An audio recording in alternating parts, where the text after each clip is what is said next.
My name is Sierra Thompson, and I was 34 years old when my sister looked me in the eye and told me to find somewhere else to die.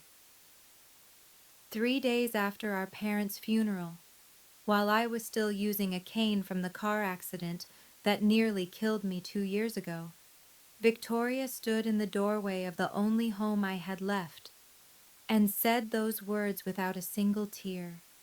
She had brought moving boxes, she had brought her husband, and she had brought a cruelty I never knew lived inside her. Our parents had just been buried. The flowers on their graves hadn't even wilted yet, and my sister, my own blood, was throwing me out of the house where I'd spent the last 2 years recovering, healing, and caring for the very people she barely visited. She thought I had nothing. She thought I was useless. She thought wrong. Before I tell you what happened at the lawyer's office 3 days later, please take a moment to like and subscribe, but only if you truly enjoy this story. Let me know in the comments where you're watching from and what time it is there. To understand why those words cut deeper than any knife, I need to take you back to the day everything changed. 2 years before my parents died, I was a landscape architect with my own small firm in Hartford. I designed gardens for wealthy clients, restored historic estates, and had just landed a contract with the city's botanical society. Life was good. Life made sense. Then a drunk driver ran a red light. I don't remember the impact. I only remember waking up in a hospital room with metal rods in my spine and doctors explaining that I might never walk again. The surgery took 11 hours. The recovery would take years. My apartment had stairs I couldn't climb. My office had projects I couldn't manage. My savings had limits that medical bills didn't respect. So when my parents offered their guest room on the first floor, I said yes. I moved back into the house where I grew up, into the bedroom that still had my high school track trophies on the shelf. For 18 months, I used a wheelchair. I learned to navigate door frames and bathroom tiles and the particular humiliation of needing help with things I'd done alone since childhood. My mother read to me on bad days. My father built a ramp for the back porch so I could sit in the garden. Victoria called once a month, sometimes less. She never asked about my physical therapy.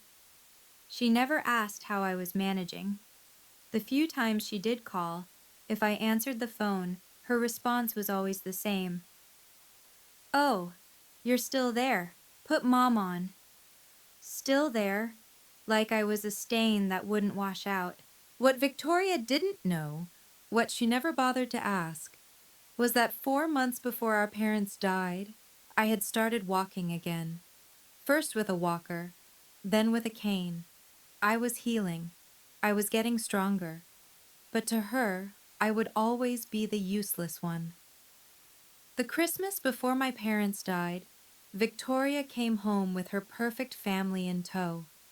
Derek wore a cashmere coat that cost more than my monthly medical bills. Their 2 kids, Emma and Jack, ran through the house like they owned it. Victoria directed everyone like a stage manager, rearranging the furniture, critiquing my mother's table settings, reminding us all how things should be done. I spent 3 days preparing her children's favorite meals: homemade mac and cheese for Jack, chocolate chip pancakes for Emma. I did it standing at the counter with my cane propped against the stove, my back screaming after 20 minutes, because I wanted to contribute. I wanted to be useful. On Christmas morning, everyone gathered in the living room for the annual family photo. My father set up the tripod. My mother adjusted the ornaments on the tree. The kids fought over who got to stand in front. Victoria looked at me and smiled, but it wasn't a warm smile. "Sierra, maybe you should sit this one out. We want a nice photo for the Christmas card." The room went quiet. My mother opened her mouth, then closed it. My father stared at the camera like he hadn't heard. It's just, Victoria shrugged. The wheelchair doesn't really fit the aesthetic, you know? I wasn't even in the wheelchair anymore. I was standing, with a cane. But I didn't argue. I had learned that arguing with Victoria only gave her ammunition. So I smiled, nodded, and walked into the kitchen. Through the window, I watched my family pose without me. I heard the shutter click. Once, twice, 3 times. I didn't know then that my father had watched the whole thing, and I didn't know what he did the very next morning. My parents died on a Tuesday in March. They were flying to California for an old college friend's wedding.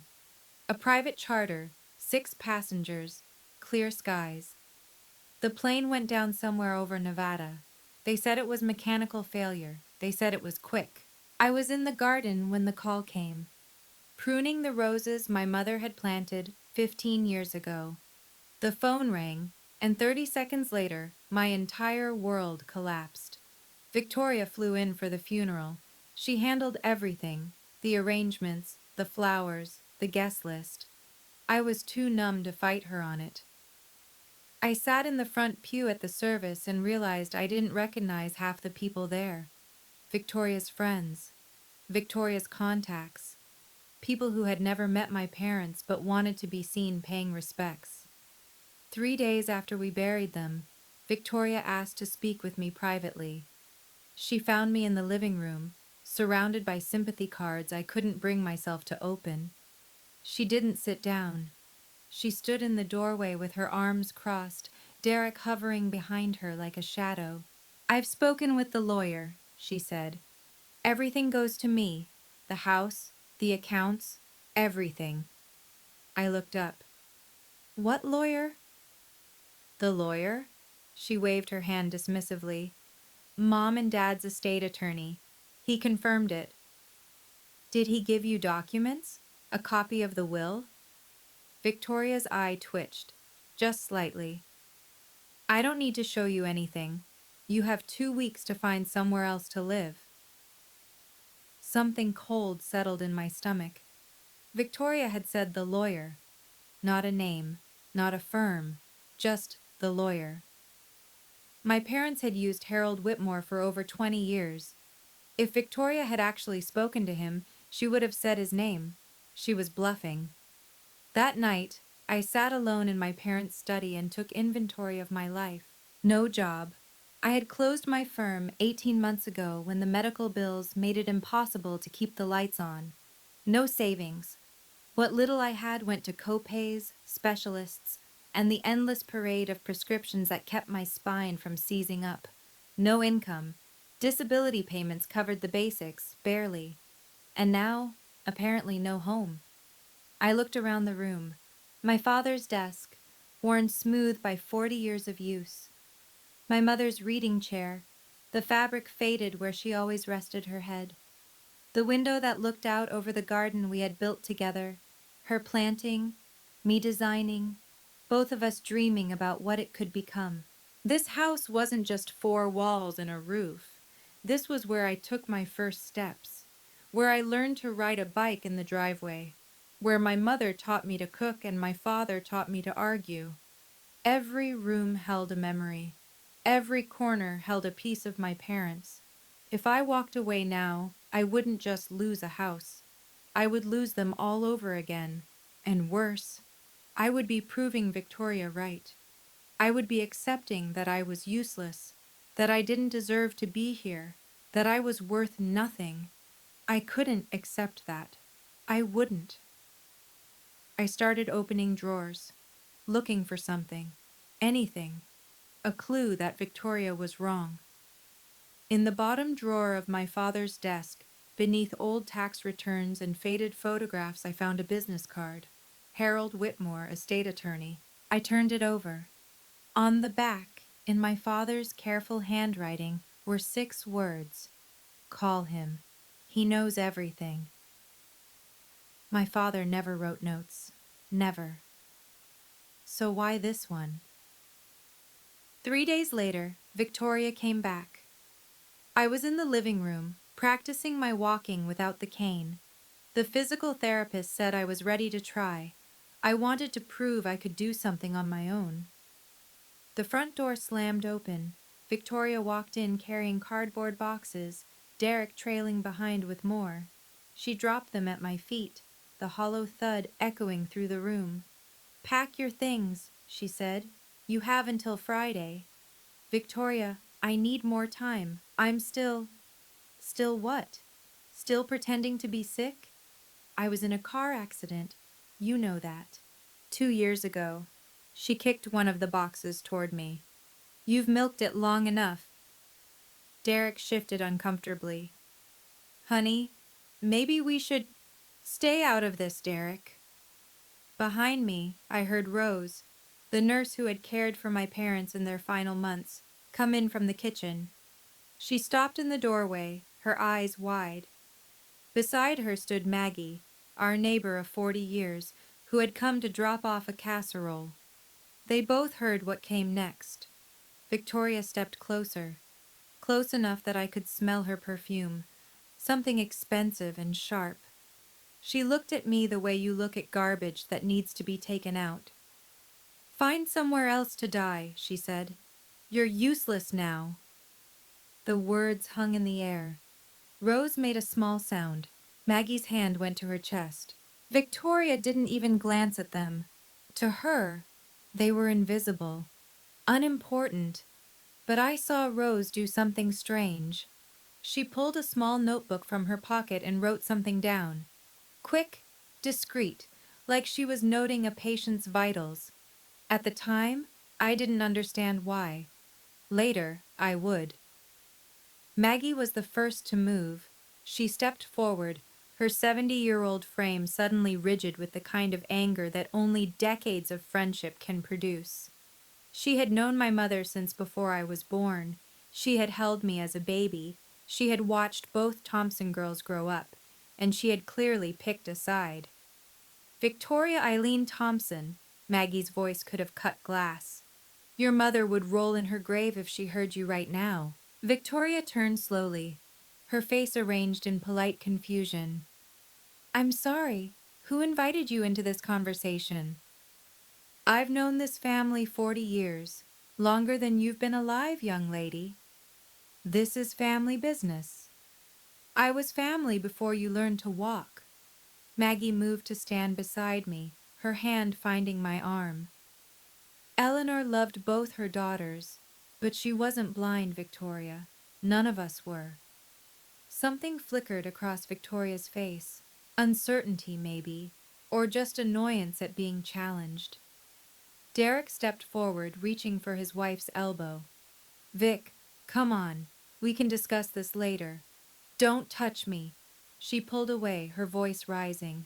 "My mother left me in charge, not her. Not some neighbor who thinks she has a right to—" "Your mother didn't leave you in charge of anything." Maggie's words were quiet, final. "Not yet." The room went still. Victoria's jaw tightened. She looked at me, then at Maggie, then at Rose, who was still standing in the kitchen doorway with her notebook. "Fine." Victoria grabbed Derek's arm and pulled him toward the door. "Friday, Sierra. I want you out by Friday." The door slammed behind them. Maggie squeezed my arm. "Don't you worry, honey. This isn't over." I wished I could believe her. The next morning, Derek came back alone. I found him standing on the porch, hands in his pockets, looking like a man who had lost an argument with his own reflection. When I opened the door, he flinched. "Victoria doesn't know I'm here," he said quickly. "Can we talk?" I let him in. We sat in the living room, him on the edge of my mother's chair, me on the couch with my cane propped against the armrest. He wouldn't meet my eyes. "Look," he started. "About yesterday. Victoria's under a lot of pressure." "Pressure to throw her disabled sister out of her dead parents' house?" He winced. "It's not personal, Sierra. We just really need the money." I went very still. "Need? The house alone is worth—" He stopped, caught himself. "I mean, The estate should be settled quickly, for everyone's sake. Derek, I leaned forward. What's going on? He was quiet for a long moment. Then, in a voice barely above a whisper, we're in trouble. The investments I made last year, they didn't pan out. We owe a lot, more than we can cover. How much? He looked at the ceiling, at the floor, anywhere but at me. 400,000, give or take. The number hung between us like smoke. The bank is threatening to take our house, he continued. The kids' school is asking about next semester's tuition. Victoria's trying to hold everything together, but Derek. Victoria's voice, sharp as a blade, came from the doorway. We both jumped. I hadn't heard her car pull up. What are you doing here? She grabbed his arm, her knuckles white. Let's go, now. Derek mouthed something at me as she dragged him out. It might have been sorry. It might have been help. I know what some of you might be thinking right now. Why didn't you fight back, Sierra? Why didn't you say something? I asked myself the same question. But here's what I've learned. Sometimes the best response isn't a response at all. If you've ever been in a situation where someone underestimated you, type "I know" in the comments. And if you're curious what happened at the lawyer's office 3 days later, keep watching. Now, back to the story.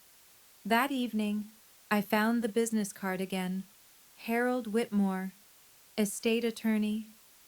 The handwriting on the back seemed to glow under the desk lamp. Call him. He knows everything. I dialed the number before I could talk myself out of it. The phone rang twice. Then a voice, deep and measured. Whitmore Law Office. Mr. Whitmore? This is Sierra Thompson, Robert and Eleanor's daughter. A pause, then warmer.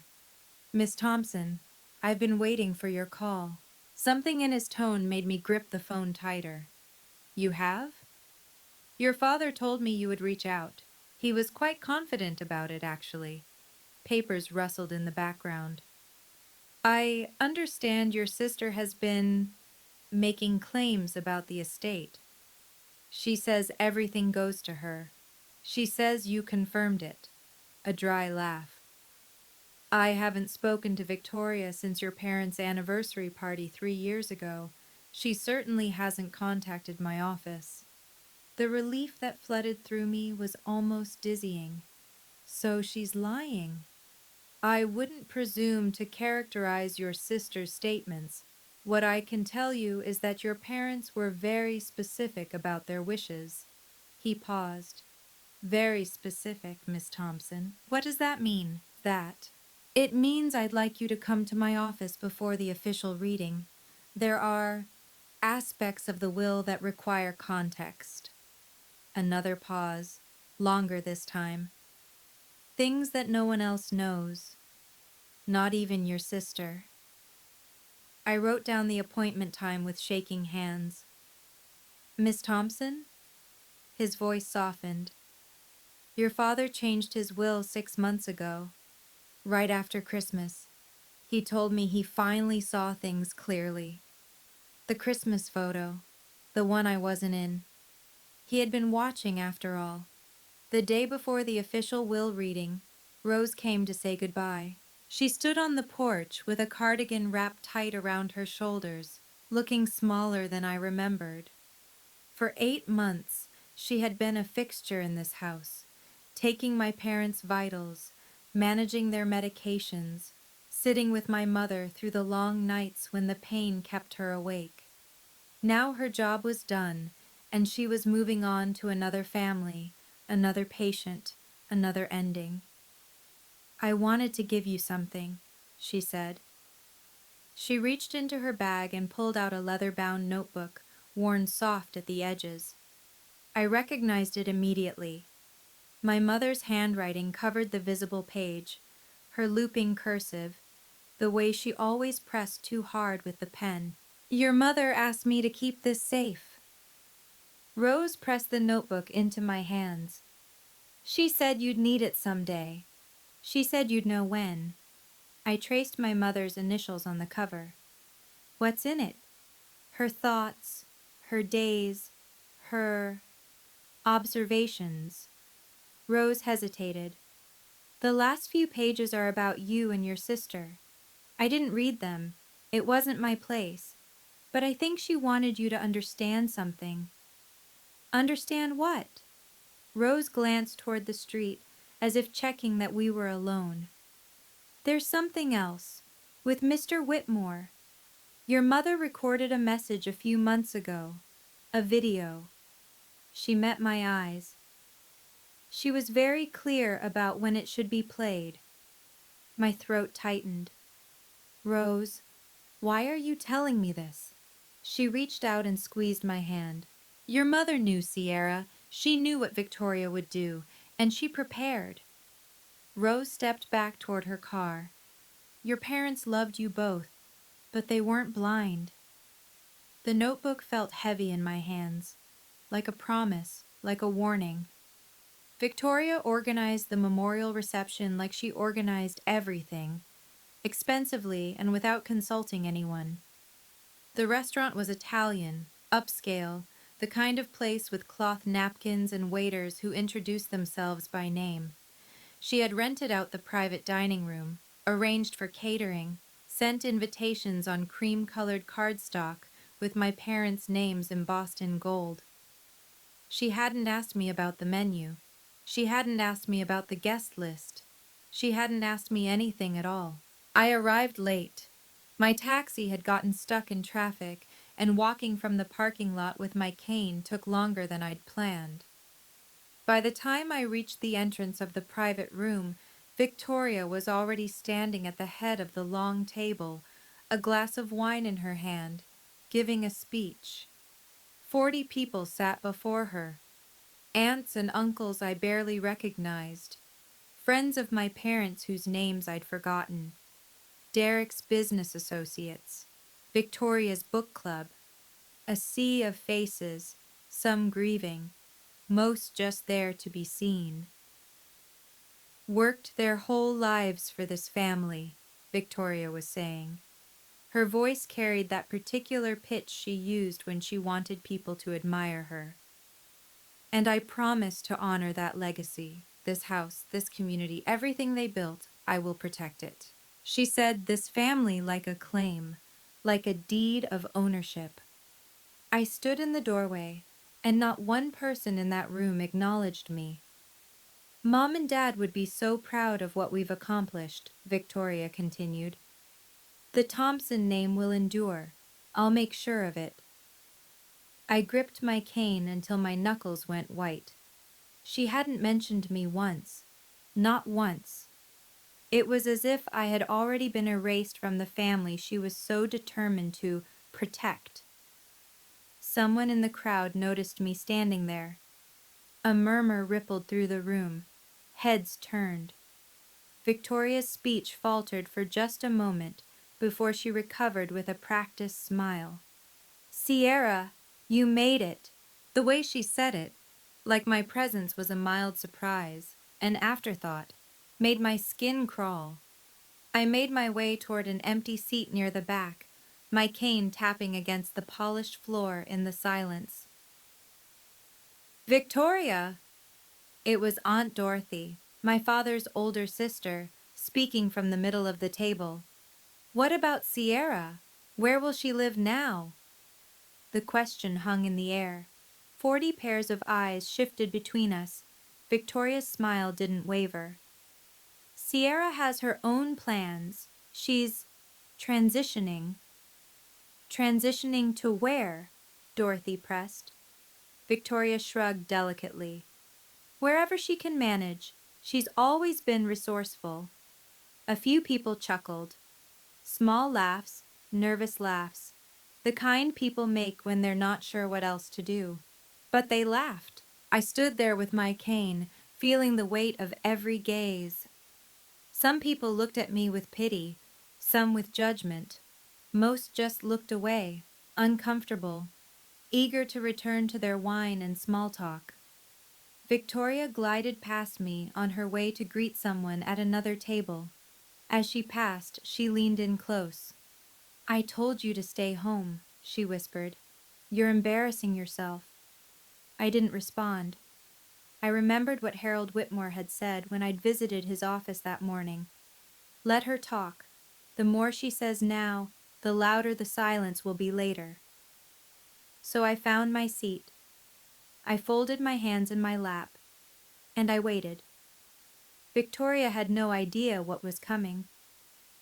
Maggie arrived 20 minutes later, wearing black and carrying a look that could curdle milk. She scanned the room until she found me, alone at my corner table, pushing food around my plate without eating. Then her gaze shifted to Victoria, who was holding court near the bar, laughing at something Derek had said. Maggie's jaw tightened. She walked straight toward me. "Is it true?" she asked, sitting down. "What Dorothy just told me. Did Victoria really say you're transitioning?" I nodded. Maggie stood back up. Before I could stop her, she raised her voice loud enough to cut through every conversation in the room. "Eleanor and Robert would be ashamed if they could see this." The room went silent. Victoria turned, her wine glass frozen halfway to her lips. "Excuse me?" Victoria's voice was ice.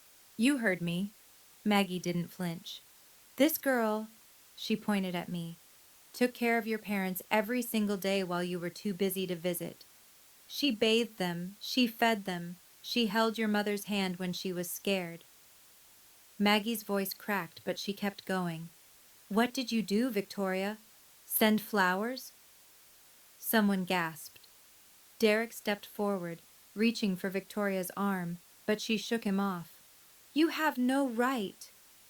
"I have every right. I was Eleanor's best friend for 40 years. Maggie moved to stand beside me, her hand on my shoulder. "And I know exactly what kind of daughter you've been." The silence was absolute. Someone coughed. A fork clinked against a plate. Victoria's face had gone red, then white.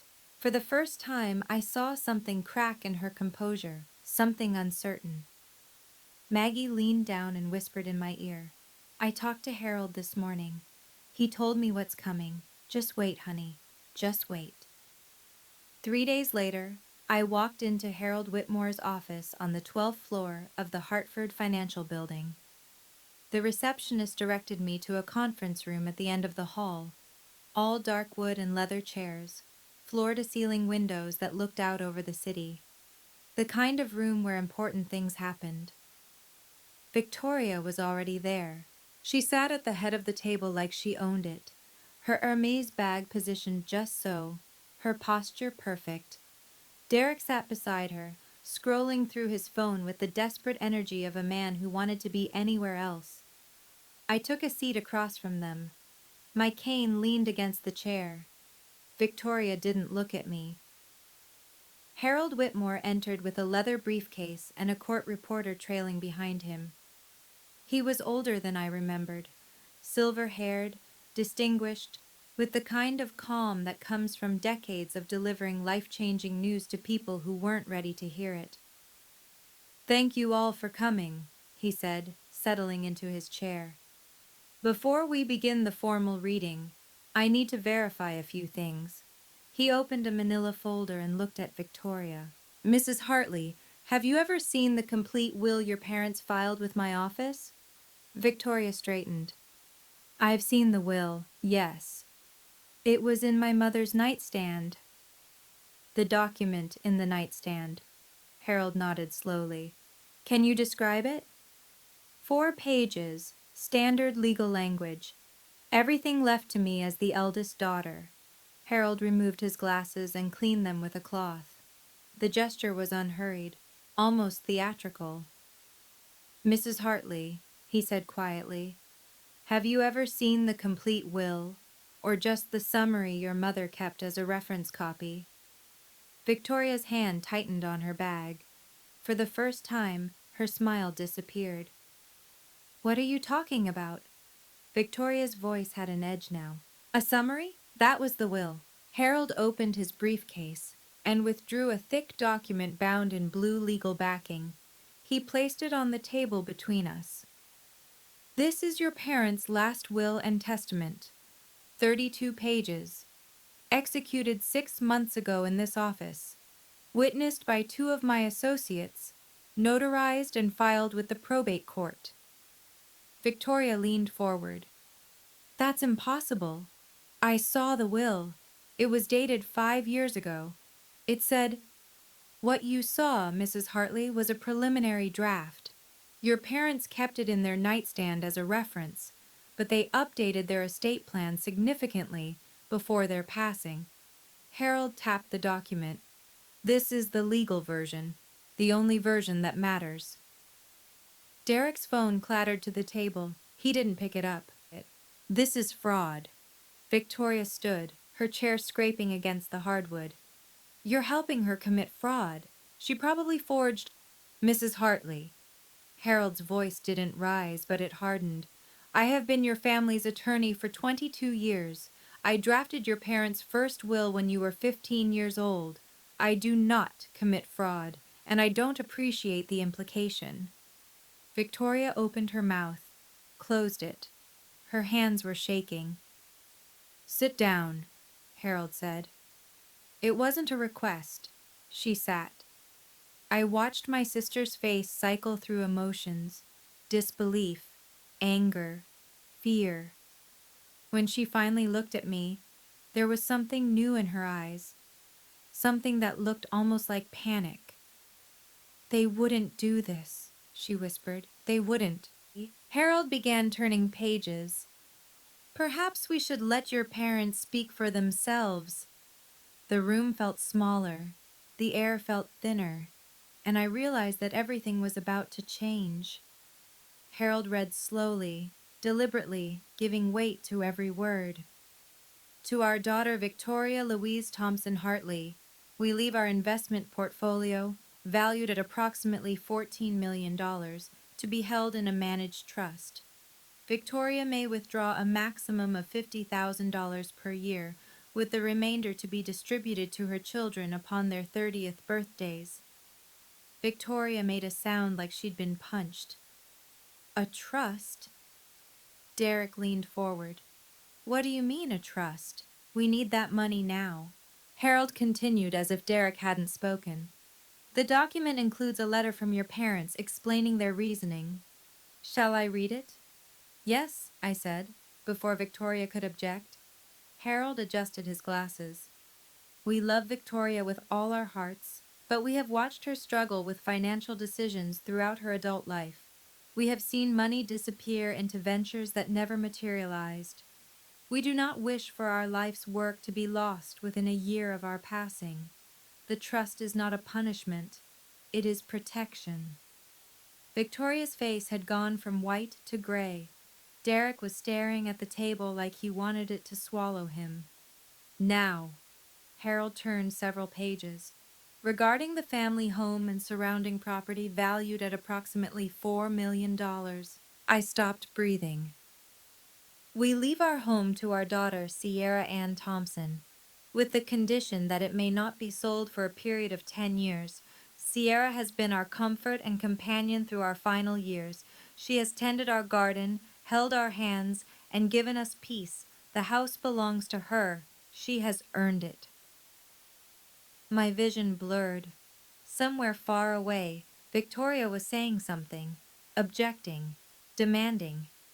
But I couldn't hear her. All I could hear was my parents' voices, reaching out from beyond the grave. "There's one more thing," Harold said. He reached into his briefcase and withdrew a USB drive. "Your parents recorded a video message to be played at this reading. They were quite insistent about it." Victoria's head snapped up. "What video? I never knew about any video." "That was the point, Mrs. Hartley." Harold connected the drive to a laptop, and a moment later, my mother's face appeared on the screen mounted on the wall. She was sitting in our living room, in her favorite chair by the window. My father stood behind her, his hand on her shoulder. They both looked tired. They both looked determined. "Girls," my mother began. If you're watching this, it means we're gone, and it means things have unfolded the way we feared they might. My father spoke next. Victoria, you're our firstborn. We've loved you since the moment you arrived, but love doesn't mean blindness. We've watched how you treat your sister. We've seen the way you dismiss her, diminish her, push her aside. My mother's eyes glistened. Sierra, you are not useless. You never were. You are our quiet strength. While Victoria chased things that glittered, you stayed. You cared. You showed up. We changed our will after Christmas, my father said. After we watched Victoria exclude you from the family photo. After we heard her tell your mother that you were dragging us down. His voice cracked. We weren't going to let our death become another way for you to be erased. My mother reached toward the camera. We hope you two can reconcile. We really do. But if you can't, if Victoria continues down this path, at least Sierra will never be thrown out of her own home. The screen went dark. I couldn't see through my tears. But I heard Victoria's chair scraping back as she stood and walked out without a word. If you've ever had someone in your family finally see your worth, even if it was too late, you know exactly how Sierra felt in that moment. Type "finally" in the comments if this scene hit home for you. And for those wondering what Victoria did next, trust me, the story isn't over. The real confrontation was about to begin. But first, let me know. Do you think Victoria deserved what she got, or was it too harsh? Comment below. Now, back to the story. Victoria didn't get far. I found her in the hallway outside the conference room, leaning against the wall with her arms wrapped around herself. Derek stood a few feet away, phone pressed to his ear, speaking in urgent whispers to someone. A bank, maybe. A creditor. The people who were circling their lives like sharks. When Victoria saw me, something broke. This isn't fair. Her voice was raw. You don't understand. I have a family to support. I have responsibilities. You have a sister you told to find somewhere else to die. She flinched. I didn't mean. Yes, you did. I kept my voice steady. You meant every word. You've meant every word for years. You don't know what it's like. She was crying now, mascara streaking down her cheeks. Derek's investments collapsed. We owe $400,000. The bank is going to take our house. My children are going to lose their home, and you... She pointed at me with a shaking finger. You don't have anyone. You don't have kids. You don't need the money. I let her words hang in the air between us. You're right, I said quietly. I don't have kids. I don't have a husband. I don't have any of the things you think make a person valuable. I took a step closer. But I also didn't spend years treating my own sister like garbage. I didn't stand in our parents' house 3 days after their funeral and tell you to find somewhere else to die. Victoria's shoulders shook. For a moment, she looked like the little girl I remembered from childhood. Lost. Scared. But then I remembered all the years she made me feel worthless. And I remembered that compassion has limits. I could have destroyed her in that moment. I could have listed every cruel comment, every dismissive gesture, every time she made me feel like I didn't deserve to exist. I could have told her exactly what I thought of her perfect life, and her perfect image, and her perfect lies. But that's not who I am. That's not who my parents raised me to be. So instead, I leaned on my cane and spoke calmly. You told me to find somewhere else to die. I found somewhere. I paused. It's called home. Victoria's breath caught. I'm not going to gloat, Victoria. That's not who I am. But I am going to set a boundary. I met her eyes. You will never speak to me like that again. Ever. Not in private, not in public, not in front of your children. I am done being your punching bag. She stared at me like she was seeing me for the first time. I have a proposal, I continued. The trust gives you $50,000 a year. That's not nothing, but I know it won't solve your immediate problems. I took a breath. I'm willing to loan you what you need to pay off the bank. No interest. Reasonable terms. Enough to save your house and keep the kids in school. Victoria's mouth opened, closed. But there's one condition. I held up my hand. You apologize. Publicly. At a family dinner. In front of everyone who was at that memorial reception. You tell them what you said to me, and you tell them you were wrong. The hallway was silent. Derek had stopped his phone call. He was staring at me like I had grown a second head. Victoria wiped her eyes. And if I don't? Then you figure it out alone. Your choice. Victoria didn't answer. She looked at Derek, who looked at the floor. Then she gathered what remained of her composure, picked up her bag, and walked toward the elevator. Derek followed without a backward glance. The doors closed behind them, and I was alone in the hallway. Harold Whitmore appeared beside me a moment later, a gentle hand on my elbow. Miss Thompson, we still have paperwork to complete. I nodded and followed him back to the conference room. The court reporter had left. The video was dark, just Harold and me, and the weight of everything that had happened. He slid documents across the table, deeds, account transfers, signature pages. I signed where he indicated, my hand trembling slightly. Your parents were proud of you, Harold said as I signed the last page. They told me so many times, your mother especially. He removed his glasses and rubbed his eyes. She said you were the only thing that made those last months bearable. I couldn't speak. She also said something else. Harold pulled a sealed envelope from his briefcase. She asked me to give you this after the reading, a letter, just for you. I took the envelope. My mother's handwriting on the front. For Sierra. When you're ready. One more thing. Harold stood and shook my hand. Your father asked me to tell you that he changed the will the day after Christmas. He said, Harold's voice caught. He said he finally understood which daughter saw them as people and which one saw them as a bank account.